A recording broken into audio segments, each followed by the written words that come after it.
Hello मेरे प्यारे दोस्तों, कैसे हैं आप सभी। पुनः आप सभी का बहुत स्वागत है आपके अपने channel one step to success with RK में। दोस्तों, आज हम लोग सीटेट से महत्वपूर्ण टॉपिक जिन प्याजे को देखेंगे। दोस्तों, ये जिन प्याजे के बारे में दोस्तों इन्होंने जो संज्ञानात्मक विकास का सिद्धांत दिया है, इसके बारे में लगभग सभी टीचिंग एग्जामों में ज़रूर से ज़रूर 2 से 3 क्वेश्चन बनते हैं। दोस्तों, आइए देखते हैं इनके बारे में। जीन पियाजे, इनका जन्म 1896 से में हुआ था और मृत्यु 1980 में हुआ था। दोस्तों, ये कहाँ के वैज्ञानिक थे? ये सिविक्स के वैज्ञानिक थे, सिविक्स के मनोवैज्ञानिक थे।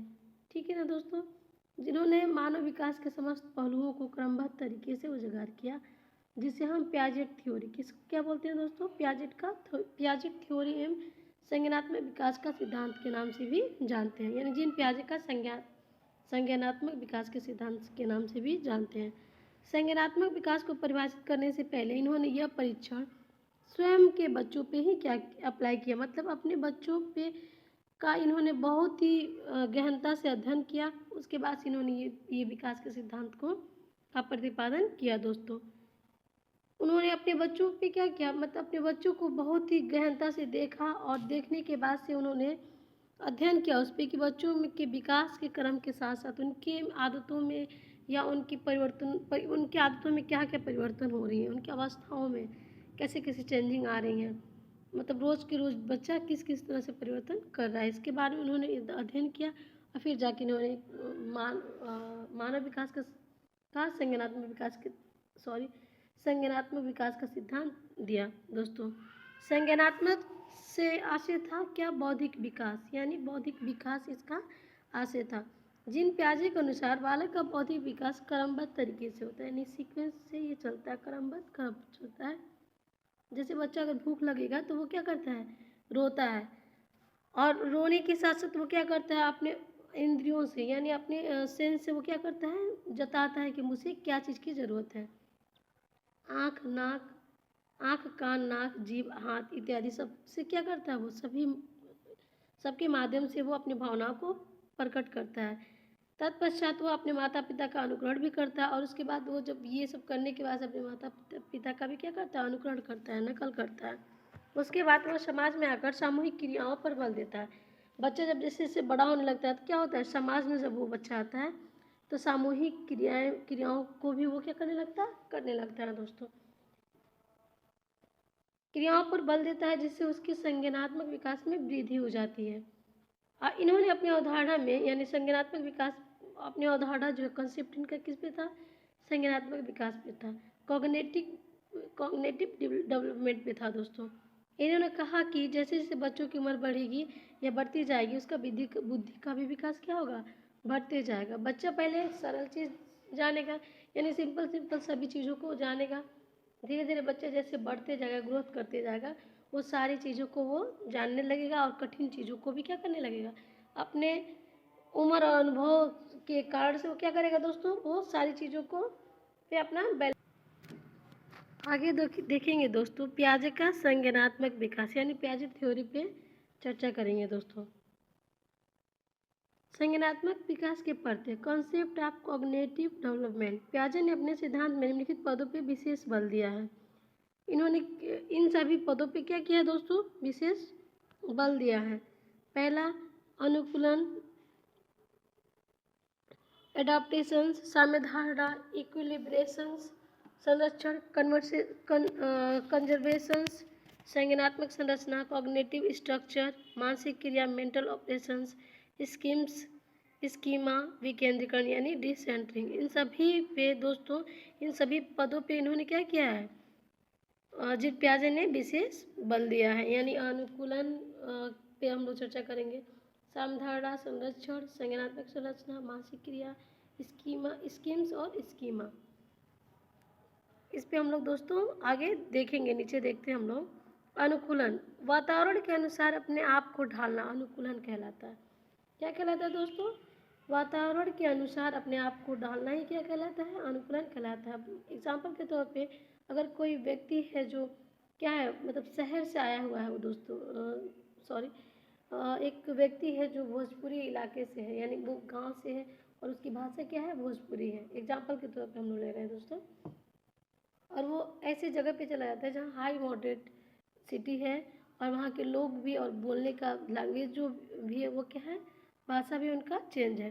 तो ये भोजपुरी बोलने वाले क्षेत्र से गया हुआ आदमी एकाएक अपनी आवाज़ को अपनी भाषा को तो वो चेंज नहीं करेगा, क्योंकि ये उसका मतलब जन्म से यानी बाय बर्थ ही चलने वाली आदतें हैं जो एकाएक हम लोग क्या करते हैं, परिवर्तन नहीं कर पाएंगे। चाहेंगे तभी भी हम अनुकूलन करके उसको अपने वातावरण में एडजस्ट नहीं कर पाएंगे। लेकिन वो अपनी जो बातों को है बहुत सहजता और सरलता से रखेगा और कुछ उनकी बातों को भी मिक्स करके रखेगा कि इसको तो वहाँ पे सामंजस्य बैठाने में आसानी हो जाए दोस्तों। यही क्या होता है, इसी को हम लोग क्या बोलते हैं दोस्तों, अनुकूलन बोलते हैं। ठीक है ना दोस्तों। आत्मसात्करण, एसिमिलेशंस। आत्मसात्करण का मतलब होता है कुछ बातों को जान रहा है और कुछ बातों को क्या करे उसमें मतलब जोड़ ले। ठीक है ना, उसमें क्या कर ले, आत्मसात कर ले, उन्हें वहाँ से अडॉप्ट कर ले। जैसे कि कोई बालक है, एक बिल्ली को देखता है, कैट को, सफ़ेद बिल्ली है, उसका आवाज़ भी जानता है कि बिल्ली म्याऊं म्याऊं बोलती है, उसके 4 टांग होते हैं, आँख 2 है, कान 2 है, ऐसे देख रहा है, मतलब जो भी बालक देख रहा है उसको, और क्या कर रहा है, उसको देख रहा है और समझ रहा है, उसको आत्मसात कर रहा है। और लेकिन जस्ट अपोजिट ब्लैक कलर का अगर बिल्ली भी देखेगा तो बिल्कुल ये नहीं कि बिल्कुल नहीं कहेगा कि बिल्ली नहीं है, क्योंकि वो साउंड से परिचित है, उसको थोड़ा थोड़ा जानकारी है साउंड के, यानी पूरे ज्ञान है उसको। तो वो साउंड भी पकड़ रहा है कि ये म्याऊं बोल रही है, बिल्ली के जैसी ही है, और ये लेकिन ये रंग में अलग है। तो वो बिल्ली को क्या करेगा, समझ जाएगा कि ये क्या है, सेम ही है, उसको आत्मसात कर लेगा दोस्तों। तो यही होता है एसिमिलेशन, आत्मसातकरण। ये जो 3-4 पॉइंट जो यहाँ रखे गए हैं दोस्तों, 4-5 पॉइंट, वो मोस्ट इम्पोर्टेंट है, यहाँ से क्वेश्चन जरूर बनते हैं दोस्तों सीटेट के अंदर। आगे देखेंगे समायोजन, एकोमोडेशंस, पूरे ज्ञान में परिवर्तन करके वातावरण के साथ तालमेल बैठाना समायोजन कहलाता है। जैसे आपका अनुकूलन वाला एग्जाम्पल यहाँ फिट बैठेगा, यानी पूरे ज्ञान में परिवर्तित करके, जो थोड़ा बहुत जान रहा है उसमें क्या करे, उसको बदल दे। जैसे यदि बिल्ली को देखा है बालक कि बिल्ली 4 पैर है और वो म्याऊं में बोलती है, कान है, उसका आँख है, 2 आँखें हैं, 2 कान है, अलग अलग कलर की 2 बिल्लियों को दिख रहा है, वाइट और ब्लैक, तो उसको पता चल जाएगा कि ये डॉगी भी है, कुछ ऐसा ही मिलता जुलता सिमिलर है, लेकिन इसकी आवाज़ में क्या है, थोड़ा चेंजिंग है। तो थोड़ा सा इसको अगर कोई हिंट कर दे तो ये जान जाएगा कि ये क्या है, डॉगी है दोस्तों। तो यानी पूरे ज्ञान में क्या करे, ये परिवर्तित करके ये क्या कर सकता है, वातावरण में तालमेल बैठा सकता है। बैठाना ही क्या कहलाता है दोस्तों, समायोजन कहलाता है, एकोमोडेशन कहलाता है। आगे देखेंगे दोस्तों, हम लोग विकेंद्रीकरण पे चर्चा करेंगे दोस्तों। एक ही समस्या को अलग अलग रूप में समझ पाने की योग्यता या समस्या के समाधान को अलग अलग तरीके से सोचना क्या कहलाता है, विकेंद्रीकरण कहलाता है। जब बालक का विकास जब परिपक्व होना शुरू करता है दोस्तों, तो वो क्या करने लगता है, विकेंद्रीकरण करने लगता है। वो एक ही समस्या को अलग अलग रूप में क्या करने लगता है, समझ लगता है। जैसे एग्जाम्पल के तौर पे वाइट और ब्लैक कैट के बीच में मतलब वो जो उसकी समस्या आ रही है कि सेम ही है आवाज़ और बॉडी का स्ट्रक्चर भी सेम ही है, लेकिन क्या है, कलर में है। तो वो थोड़ा थोड़ा समस्या को समझ पाएगा, इसकी योग्यता उसके में डेवलप हो जाती है दोस्तों, और उसको वो समाधान पा जाता है, वही विकेंद्रीकरण कहलाता है। आत्मसात्करण, इसमें बच्चा अपने पुराने या पूर्व ज्ञान की सहायता से नए ज्ञान का अर्जन करता है।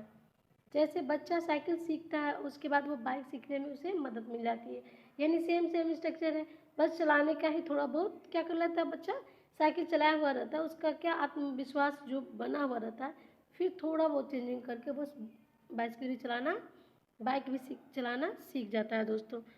पूर्व ज्ञान वही प्रीवियस नॉलेज, इसमें बच्चा अनुभव के आधार पर जो ज्ञान अर्जित किया रहता है, यानी जो उसके अनुभव घटित हुए रहते हैं, जो एक्सपीरियंस रहता है उसके मतलब विकास के क्रम में जब बच्चा बढ़ते रहता है, उसमें जो अनुभव वो प्राप्त करता है उसी को वो संगठित होते रहता है। वो जो क्या होता है, प्रीवियस नॉलेज जिसे हम कहते हैं, यानी वो संगठित होकर हमारे और ज्ञान में आगे जाके क्या करते हैं, अर्जन करने में ज्ञान को सहायता करते हैं दोस्तों। अब देखेंगे हम दोस्तों कि जिन पियाजे ने संज्ञानात्मक विकास के कुछ अवस्थाओं का, कुछ समूहों का वर्णन किया है, ये मोस्ट इम्पोर्टेंट है। यहाँ से तो हर बार ही क्वेश्चन बने हैं दोस्तों, बहुत ध्यान से देखिए और अच्छे से समझिए, और अच्छा लगे और समझ में आए दोस्तों तो मेरे चैनल को सब्सक्राइब कीजिए, लाइक कीजिए एंड दोस्तों के पास शेयर कीजिए दोस्तों। संज्ञानात्मक संरचना, कॉग्निटिव स्ट्रक्चर, अवस्थाओं का समूह देखेंगे हम क्या है। यानी 4 अवस्थाओं को के समूह को इन्होंने दिया है। किसने? जीन पियाजे जी ने। संवेदी अवस्था है पहला, दूसरा पूर्व संक्रियात्मक, तीसरा है मूर्त संक्रियात्मक और चौथा औपचारिक संक्रियात्मक अवस्था। इसमें हम लोग पहला पॉइंट देखेंगे दोस्तों, संवेदीगामक अवस्था यानी 0 से 2 वर्ष तक जो चलता है, यानी सेंसोरी मोटर जो स्टेज है उसके बारे में हम दोस्तों यहाँ पे चर्चा करेंगे। ये आपके जो प्रीवियस वीडियो पड़ा हुआ है यहाँ पे दोस्तों, जिसमें हम लोगों ने क्या किया है, छोटे बच्चों बाल अवस्था का जो हम लोगों ने चर्चा किया है परिचर्चा, उसमें ये आपके पॉइंट मिल जाते हैं अच्छे से। अगर उसको यदि आप लोग वीडियो को देखते हैं तो ये चीज़ें आपको बहुत जल्दी समझ में आएंगी। देखते हैं दोस्तों, संवेदीगामक अवस्था यानी कब तक रहती है इसकी ये टाइमिंग? 0 से 2 वर्ष तक। कब तक दोस्तों? 0 से 2 वर्ष तक, यानी सेंसोरी मोटर स्टेज ये कहलाता है। इस अवस्था में बच्चा किसी वस्तु को देखकर सुनकर ज्ञान को क्या करता है दोस्तों? अर्जित करता है। एक मिनट दोस्तों, सॉरी,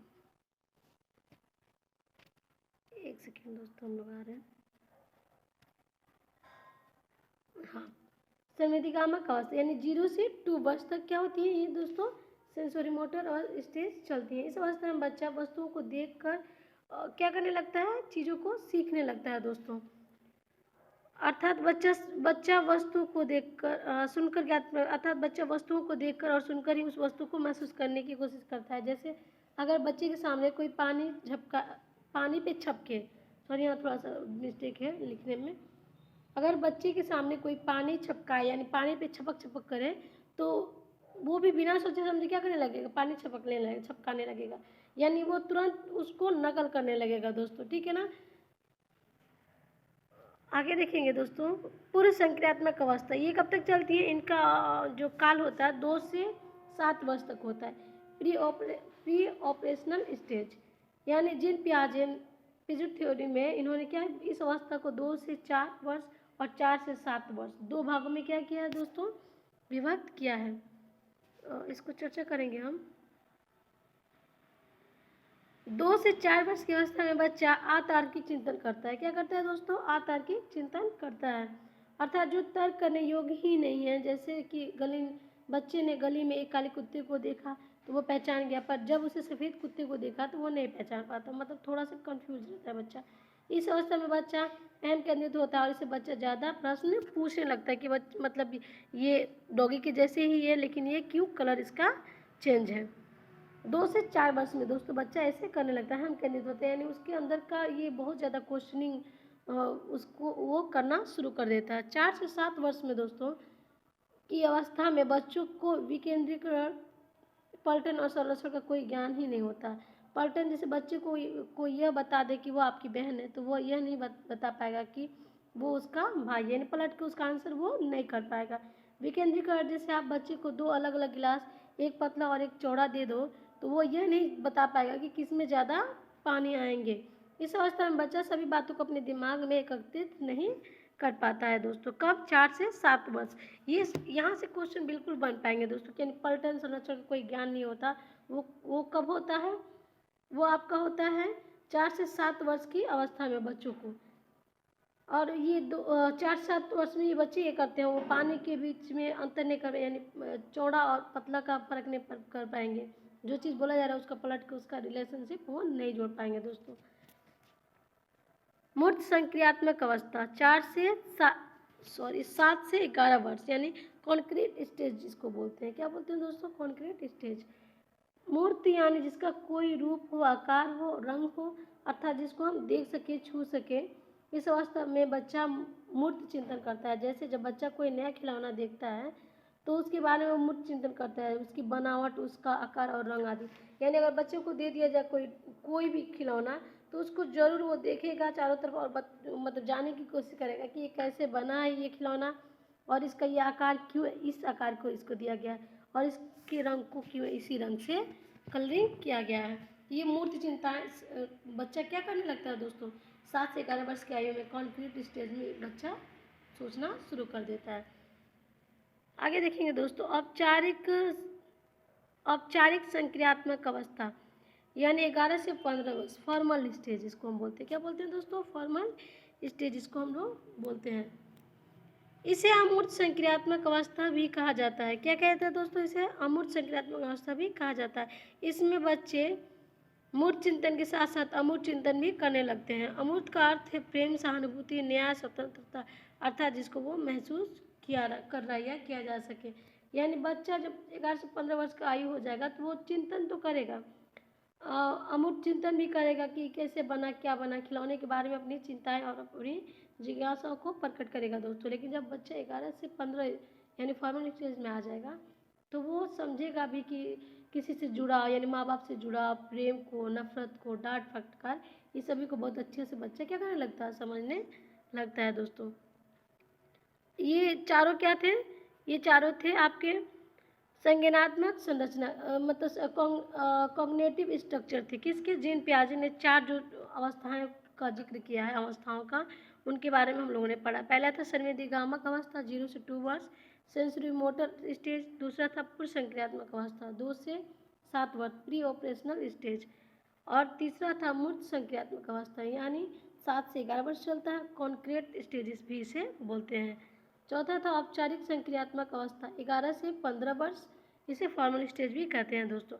आइए अब हम लोग देखते हैं कि पियाजे का जो ये सिद्धांत है, जो इन्होंने पियाजे ने सिद्धांत दिया, वो शिक्षा में कितना में उपयोग क्या है इसका, यानी इम्प्लिकेशंस ऑफ पियाजे थ्योरी इन एजुकेशन क्या है, इनके बारे में हम परिचर्चा करेंगे दोस्तों।